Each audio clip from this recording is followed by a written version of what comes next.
21वां अध्याय। पहली 3 आयतें।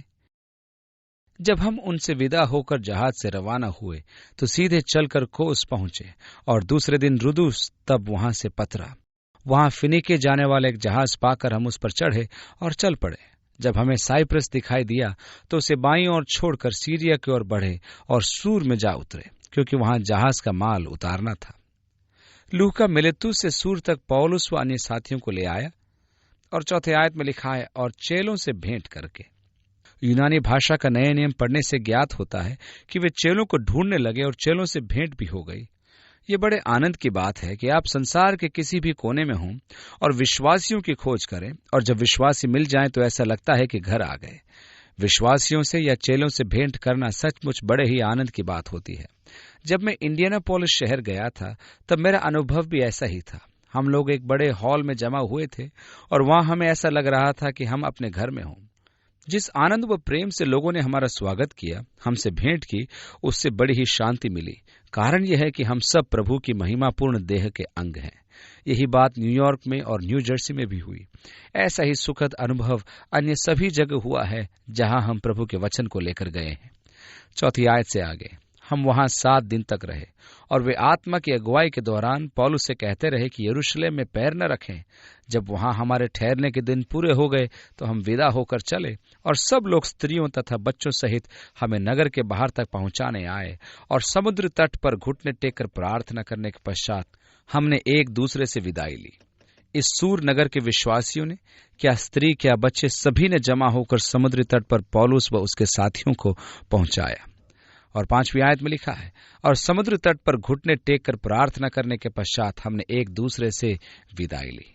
मसीह की देह जो सूर में पाई जाती थी, उस समय सभी बच्चों व स्त्रियों ने समुद्र तट पर घुटने टेक कर प्रार्थना की और फिर वे वहां से विदा हो गए। 6 आयत में लिखा है, तब हम तो जहाज पर चढ़ गए और वे अपने घर लौट गए। जब हमने सूर से जल यात्रा समाप्त कर ली तो पतुलिमयीस पहुंचे और भाइयों का अभिवादन करके हम एक दिन उनके साथ रहे। दूसरे दिन वहां से चलकर हम कैसरिया पहुंचे और फिलिप्पुस सुसमाचार प्रचारक के घर में जाकर, जो 7 में से एक था, उसके यहाँ ठहरे। उसके 4 कुंवारी पुत्रियां थीं जो भविष्यवाणी करती थीं। यहाँ हम रोचक बात देखते हैं। लगभग 20 वर्ष पहले जब पौलुस ने कलीसिया पर अंधेर किया था, तब फिलिप्पुस यरूशलेम से भागा था। पौलुस स्तिफनुस के पथराव में सहमत था और कलीसिया पर घोर अत्याचार हो रहा था। पौलुस घर घर घुसकर विश्वासियों को बंदी बना रहा था। इस भारी सताव के कारण फिलिप्पुस यरूशलेम से भागकर सामरिया चला गया था और वहां एक जागृति आ गई। उसके बाद पवित्र आत्मा की अगुवाई में वह गाजा गया और मिस्र देश के एक अधिकारी से जो खोजा था उसकी भेंट हुई और वो विश्वासी बना। उसके बाद अनेक स्थानों पर यीशु का प्रचार करते हुए वह कैसरिया पहुंचता है। अंत में वो वहीं अपना निवास स्थान बना लेता है। अब 20 वर्ष बाद पौलुस उसे भेंट करता है। पौलुस और फिलिप्पुस अब एक दूसरे के विरोधी नहीं थे। फिलिप्पुस मसीह में एक भाई के समान उसका स्वागत करता है। फिलिप्पुस अब कैसरिया में स्थायी रूप से रहने लगा था। पौलुस उसके घर में ठहरता था। फिलिप्पुस के पास एक परिवार है। उसके पास 4 बेटियां हैं जो भविष्यवाणी करने के वरदान से परिपूर्ण है। आप जानते हैं, समय बदलता है, बच्चे जवान हो जाते हैं, परिपक्व हो जाते हैं। लोग अक्सर पूछते हैं, प्रभु यीशु के लोग कहाँ हैं? यहाँ हम प्रभु के लोगों को देखते हैं। उसके पास 4 बेटियां थीं। ये बेटियां दूसरों के समान गैर जिम्मेदार नहीं थीं। वे समझदार थीं, मसीह समझ में परिपक्व थीं। वे भविष्यवाणी करती थीं, प्रचार करती थीं। 10वीं आयत में, जब हमें वहां रहते हुए कुछ दिन हो गए तो यहूदिया से अगबूस नाम का एक नबी वहां आया। अंताकिया में भी यह नबी आया था और इसने भविष्यवाणी की थी कि भयंकर अकाल पड़ने वाला है। हमारे पास आकर उसने पौलुस का कमरबंद लिया और अपने हाथ और पांव बांधकर कहा, पवित्र आत्मा ये कहता है, जिस मनुष्य का ये कमरबंद है उसको यरूशलेम में यहूदी इसी प्रकार बांधेंगे और गैर यहूदियों के हाथों में सौंप देंगे। जब हमने ये सुना तो हम और वहां के स्थानीय लोग उससे यरूशलेम न जाने के लिए अनुरोध करने लगे। तब पौलुस ने उत्तर दिया, तुम ये क्या कर रहे हो कि रो रो कर मेरा दिल तोड़ रहे हो? मैं तो प्रभु यीशु के नाम के लिए यरूशलेम में न केवल बांधे जाने परंतु मरने के लिए भी तैयार हूं।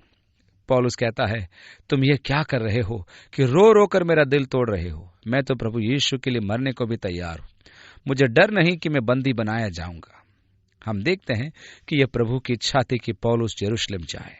जब पौलुस सूर में था तब पवित्र आत्मा ने कहा था कि वो यरूशलेम न जाए, पर अब हम पढ़ते हैं कि अगबुस नबी ने उसका कमरबंद लेकर अपने हाथ पांव बांधे और कहा, जिस मनुष्य का यह कमरबंद है उसको यरूशलेम में यहूदी इसी प्रकार बांधेंगे और गैर यहूदियों के हाथ में सौंप देंगे।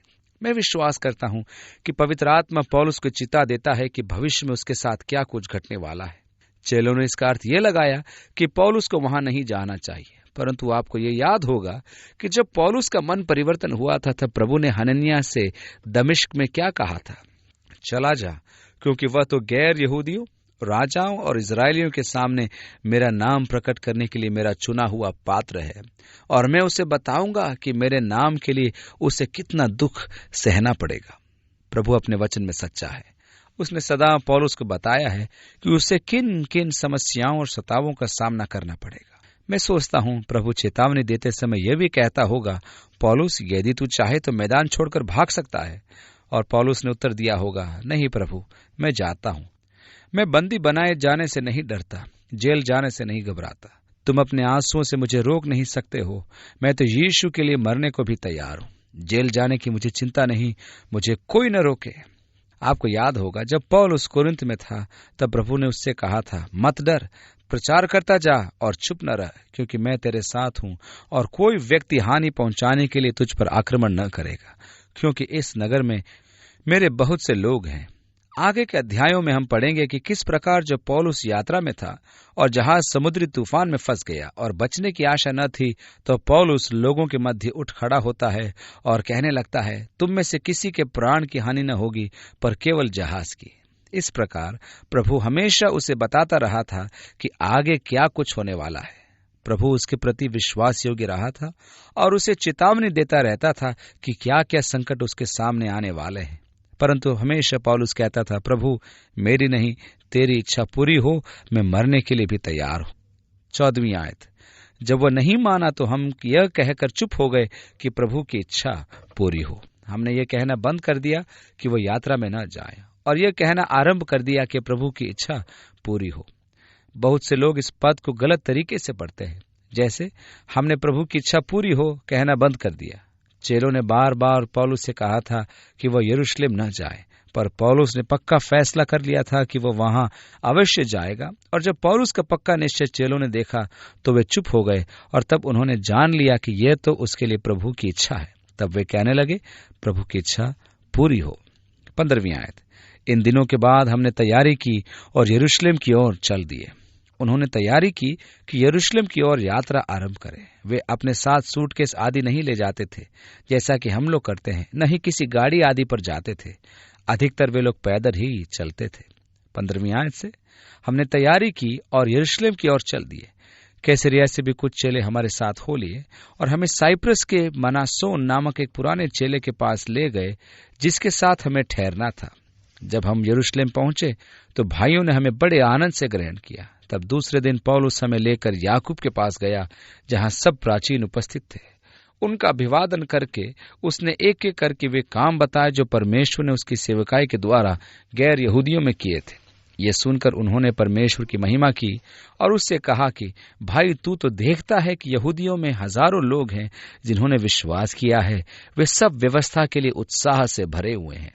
कितनी रोचक बात है। इस समय तक यरूशलेम में हजारों लोग मसीही थे। इनमें यहूदी और मसीहियों का मिश्रण था। वे व्यवस्था की बातों में उत्साही थे। वे अभी भी यहूदी धर्म विधियों का पालन करते थे।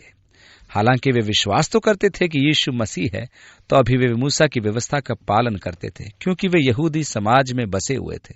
21वीं आयत में उन्होंने पौलुस से कहा, उन्हें तेरे विषय में बताया गया है कि तू गैर यहूदियों के बीच रहने वाले यहूदियों को यह सिखाता है कि मूसा की शिक्षा को त्याग दो, और कहता है कि न अपने बच्चों का खतना कराओ और न ही प्रचलित रीतियों के अनुसार चलो। तो फिर क्या किया जाए? वे अवश्य यह सुनेंगे कि तू आया है, अतः जो हम तुझसे कहें वो कर। हमारे यहाँ 4 व्यक्ति हैं जिन्होंने मन्नत मानी है, उन्हें ले जा और उनके साथ अपने आप को शुद्ध कर और उन्हें खर्च दे कि वे अपने सिर मुंडवाएं। तब सब जन जान लेंगे कि जो बातें तेरे विषय में उन्हें बताई गई हैं वे सत्य नहीं है, पर यह है कि तू स्वयं भी व्यवस्था का पालन करते हुए उसके अनुसार चलता है। अतः इस प्रकार यरूशलेम की कलीसिया प्रयत्न करने लगी कि उपद्रव न हो। बहुत सारे ऐसे यहूदी वहां पाए जाते थे जो विश्वासी बन चुके थे। वे हालांकि यहूदी व्यवस्था का पालन करते थे और यहूदियों की भांति रहा भी करते थे, पर वे विश्वासी थे। लेकिन ये बात सत्य है कि यरूशलेम की कलीसिया इस विषय में दुर्बल थी। जब भी वो कलीसिया आसपास के समाज के साथ तालमेल करने बैठती है तो कलीसिया असफल हो जाती है। संसार के साथ उसका मेल नहीं हो पाया, जो उसके लिए भारी शाप सिद्ध हुआ, और वह शांति से न रह पाई। लेकिन प्रभु यीशु मसीह में पाप के प्रति कोई समझौता नहीं था। यीशु जो परमेश्वर का वचन था, हमें बताता है, उनमें से निकलो और अलग हो जाओ, और जो कुछ अशुद्ध है उसे न छुओ, तो मैं तुम्हें ग्रहण करूंगा और मैं तुम्हारा पिता होऊंगा और तुम मेरे बेटे और बेटियां होंगे। प्रभु एक सच्चे समर्पण की तथा उचित अलगाव के जीवन की बुलाहट देता है। यरूशलेम की कलीसिया के प्राचीन पौलुस से कहते हैं कि पौलुस, हम अधिक परेशानी में पड़ना नहीं चाहते हैं। यहूदी लोगों ने सुन रखा है कि तू सिखाता है कि मूसा की व्यवस्था त्याग देना चाहिए, खतना नहीं कराना चाहिए, और जो रीतियां यहूदियों में प्रचलित है उनके अनुसार नहीं चलना चाहिए, और केवल प्रभु यीशु पर ही विश्वास रखना चाहिए। लेकिन अब हम पर इतनी दया कर इन 4 लोगों को अपने साथ मंदिर में ले जा, जिन्होंने मन्नत मानी है और पर्व मनाने यहाँ यरूशलेम में हमारे पास आए हैं। अतः तू भी उनके साथ मन्नत मान, अपना सिर मुड़ा ले और पूरे सप्ताह मंदिर में परमेश्वर की निकटता में रहे और अपने आप को शुद्ध कर। तू नाज़ीरों का व्रत ले, और जब दिन पूरे हो जाएं तो फिर सिर मुड़ा और अपने बालों की अग्नि बलि चढ़ा, ताकि सब पर प्रकट हो जाए कि तू भी व्यवस्था का पालन करता है। अन्य सब यहूदी भी ऐसा ही किया करते थे और उनका खर्च कलीसिया के लोग उठाते थे। पर उस समय कलीसिया की आर्थिक स्थिति ठीक नहीं थी, इसलिए पौलुस से कहा गया कि वह उन 4 लोगों को सिर मुंडाने का खर्च दे। पौलुस तो वैसे भी यरूशलेम की कलीसिया के लिए अच्छी रकम दान के रूप में जमा करके ले गया था, लेकिन यह अजीब सी बात लगती है कि जो दान पौलुस ने कलीसिया में दिया था उसके प्रति कृतज्ञता प्रकट करने का वर्णन नहीं पाया जाता है। यहाँ केवल इस बात का वर्णन है कि पौलुस अपने विश्वास व अपनी विचारधारा से समझौता कर ले। मैं पौलुस की महानता की तारीफ करता हूं कि जैसा प्राचीनों ने कहा था कि वह करे, उसने ठीक वैसा ही किया।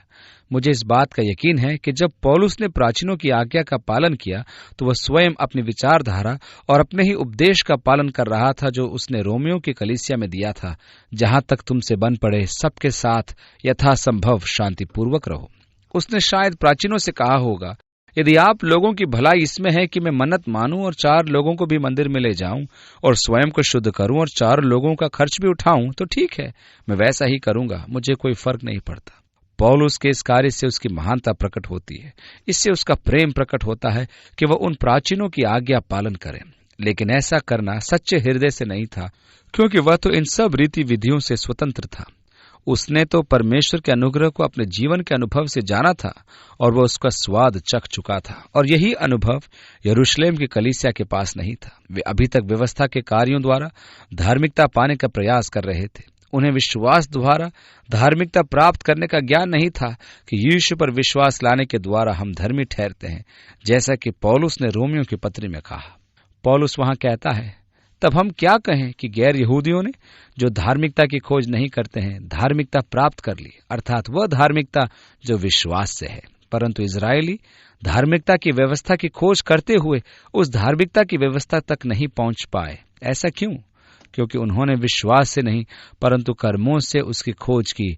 उनकी खोज ऐसी थी मानो वह कर्मों से प्राप्त होती हो। इस प्रकार यरूशलेम की कलीसिया के प्राचीनों ने पौलुस से कहा कि वह अपने सिद्धांतों से समझौता कर ले। तब पौलुस ने उत्तर दिया, मैंने अपने आप को सबका दास बना लिया है कि और भी अधिक लोगों को जीत सकूं। यहूदियों के लिए मैं यहूदी बना कि यहूदियों को जीतूं। जो व्यवस्था के अधीन है उनके लिए मैं स्वयं व्यवस्था के अधीन न होने पर भी व्यवस्था के अधीन बना कि जो व्यवस्था के अधीन है उनको भी जीतूं। 25वीं आयत में लिखा है, जहां तक विश्वासी गैर यहूदियों का संबंध है। यरूशलेम की कलीसिया के प्राचीन चिंतित थे कि पौलुस यहूदियों को गैर यहूदी बना रहा था, तो उन्होंने उससे कहा कि गैर यहूदी लोगों से वह अपनी इच्छा अनुसार व्यवहार कर सकता है। 25 और 26 में हमने उन्हें यह निर्णय लिख भेजा है कि वे मूर्तियों के आगे बलि किए हुए मांस से और लहू से और गला घोंटे हुओं के मांस से तथा व्यभिचार से बचे रहे। तब पौलुस उन मनुष्यों को ले गया और दूसरे दिन उनके साथ अपने आप को भी शुद्ध करके मंदिर में गया। वहां उसने सूचित किया कि शुद्ध होने के दिन कब पूरे होंगे, अर्थात हम में से प्रत्येक के लिए बलिदान कब चढ़ाया जाएगा। यह तो निश्चित है कि पौलुस ने पाप बलि तो नहीं चढ़ाई होगी, क्योंकि वह जानता था कि यह बलिदान तो सर्वदा के लिए एक ही बार प्रभु यीशु मसीह द्वारा क्रूस पर चढ़ा दिया गया है। इसके अलावा और भी कई प्रकार के बलिदान थे जिन्हें मसीहों को नियम के अनुसार चढ़ाना था। उन बलिदानों में से एक था होम बलि, यह समर्पण का बलिदान था। एक बलिदान था मेल बलि, फिर एक बलिदान अन्न बलि था जो परमेश्वर के साथ संगति का बलिदान था। प्रभु यीशु मसीह के दिनों में भी बलिदान चढ़ाने का प्रचलन था। इसमें कोई संदेह नहीं कि मेल बलि, होम बलि आदि चढ़ाए जाते थे, लेकिन पाप बलि एक ही बार सदा के लिए चढ़ा दी गई थी। पाप बलि चढ़ाने की आवश्यकता फिर नहीं रही, क्योंकि प्रभु यीशु द्वारा यह पाप बलि सदा के लिए चढ़ा दी गई थी। लेकिन जब लोग राज युग अर्थात प्रभु यीशु के जी उठने के बाद के काल में बलिदानों का वर्णन पढ़ते हैं तो आश्चर्य करते हैं कि इन बलिदानों की क्या आवश्यकता है। यहाँ हमें जानना चाहिए कि ये विभिन्न प्रकार के बलिदान थे और ये पाप बलि के बलिदान नहीं थे। 27 से आगे, जब वे 7 दिन पूर्ण होने को थे तो एशिया के यहूदियों ने उसे मंदिर में देखकर सारी भीड़ को भड़का दिया और पौलुस को पकड़ लिया और चिल्लाकर कहा, हे इस्राएलियों, हमारी सहायता करो। यह वही मनुष्य है जो हर जगह सब लोगों में हमारी प्रजा और व्यवस्था और स्थान के विरोध में प्रचार करता है। यहाँ तक कि उसने यूनानियों को भी मंदिर में लाकर इस पवित्र स्थान को अपवित्र कर दिया है, क्योंकि इससे पहले उन्होंने त्रुफिमुस नामक इफिसी को उसके साथ नगर में देखा था और यह समझा कि पौलुस उसे मंदिर में ले आया है। वहां मंदिर में गैर यहूदियों या अन्य जातियों का आगमन था, परंतु उन्होंने वहां एक लिखकर चेतावनी दीवार पर टांग दी थी, जो भी अन्य जाति मनुष्य इस सीमा से आगे बढ़ेगा वो अपनी मृत्यु का स्वयं जिम्मेवार होगा। यहाँ तक कि रोमी भी इस चेतावनी का आदर करते थे, क्योंकि जो अन्य जाति व्यक्ति इस चेतावनी को नहीं मानता वो पत्थरवाह किया जा सकता था।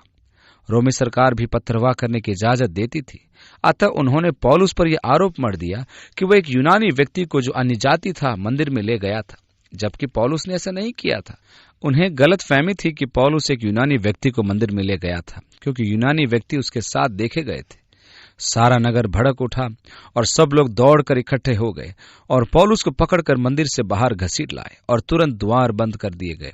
जब वे उसे मार डालने को थे, तभी रोमी पलटन के सेनापति को यह सूचना मिली कि सारे यरूशलेम में गड़बड़ी मच गई है। वह तुरंत सैनिकों और सूबेदारों को लेकर उनकी ओर दौड़ पड़ा, और जब लोगों ने सेनापति और सैनिकों को देखा तो पौलुस को पीटना बंद कर दिया। यरूशलेम में उस समय हजारों की संख्या में यहूदी लोग मसीह बन चुके थे, परंतु इस समय वे कहाँ थे जब पौलुस को पीट पीट कर मार डाला जा रहा था। वे पौलुस की सहायता के लिए व उसे बचाने के लिए क्यों नहीं आए?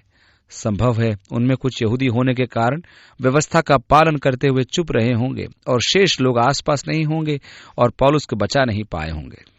आगे लिखा है, जब सेनापति ने पास आकर उसे पकड़ लिया और उसे 2 जंजीरों से बांधने की आज्ञा दी और पूछने लगे कि वह कौन है और उसने क्या किया है, परंतु भीड़ में से कोई कुछ और कोई कुछ चिल्लाता रहा और हुल्लड़ के मारे जब वह सही बात न जान सका तो उसे गढ़ या छावनी में ले जाने की आज्ञा दी।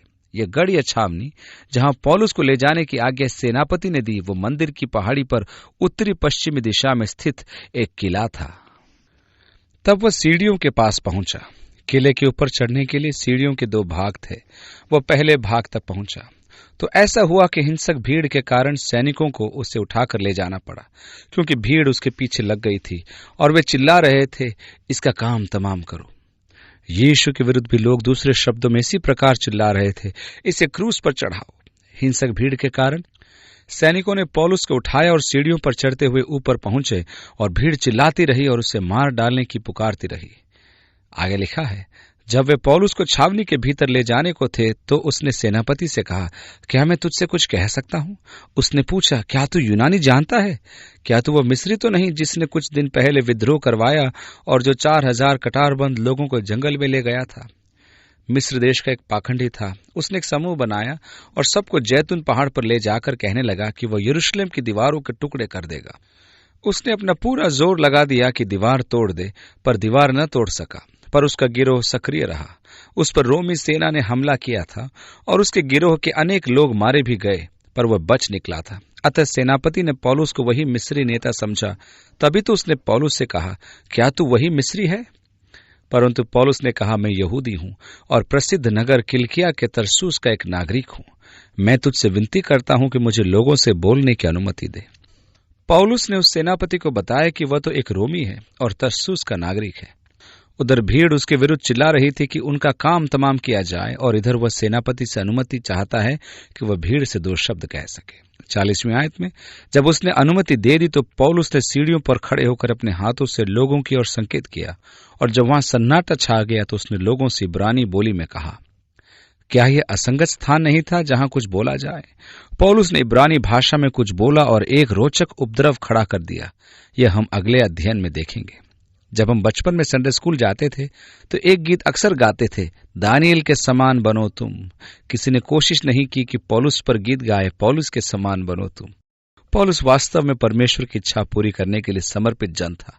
उसके उद्देश्यों को पूरा करने की धुन में संलग्न और अपने जीवन में परमेश्वर को सर्वोच्च स्थान देने वाला ये एक व्यक्ति था। काश हम भी प्रभु के लिए समर्पित जन हों, ताकि वे कार्य कर सकें जो उसने हमें सौंपे हैं, और पौलुस की तरह हम अपनी दौड़ को गंभीरतापूर्वक पूरी कर सकें जो हमें प्रभु यीशु द्वारा दी गई है। परमेश्वर आपको आशीष दे और आप सबको प्रभु यीशु मसीह की संगति में बढ़ाए। आत्मा का कार्य आपके जीवन में हो ताकि आप सब बलवंत हो। प्रभु यीशु के नाम में आप सबको आशीष मिले। आमीन।